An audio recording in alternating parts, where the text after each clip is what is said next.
بسم اللہ الرحمن الرحیم دوستو، رمضان کا مقدس مہینہ آ چکا ہے۔ یہ انتہائی خیر اور برکت کا مہینہ ہے اور ہم بہت خوش قسمت ہے کہ ہم پر یہ مہینہ آ گیا ہے۔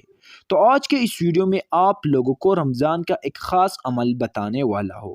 اگر ہو سکے تو اس عمل کو اپنے پہلے دن سے شروع کرے اور آخر دن تک ضرور کرے۔ اگر پہلا عشرہ آپ سے گزر گیا ہے تو دوسرے عشرے میں یہ عمل شروع کرے۔ اگر دوسرا عشرہ بھی آپ سے گزر گیا ہے تو تیسرے عشرے میں یہ عمل شروع کرے۔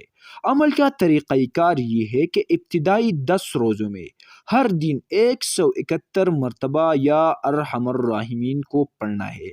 پھر دوسرے عشرے میں 271 مرتبہ ہر روز یا ارحم الراحمین کو پڑھنا ہے، اور تیسرے عشرے میں 371 مرتبہ یا ارحم الراحمین کو پڑھنا ہے۔ انشاءاللہ اس عمل سے آپ لوگوں کا تقدیر بدل جائے گا، آپ لوگوں کا دنیا اور آخرت منور ہو جائے گا۔ اگر آپ کو یہ ویڈیو اچھی لگی ہے تو برائے کرم ہمارے یوٹیوب چینل کو ضرور سبسکرائب کریں۔ شکریہ۔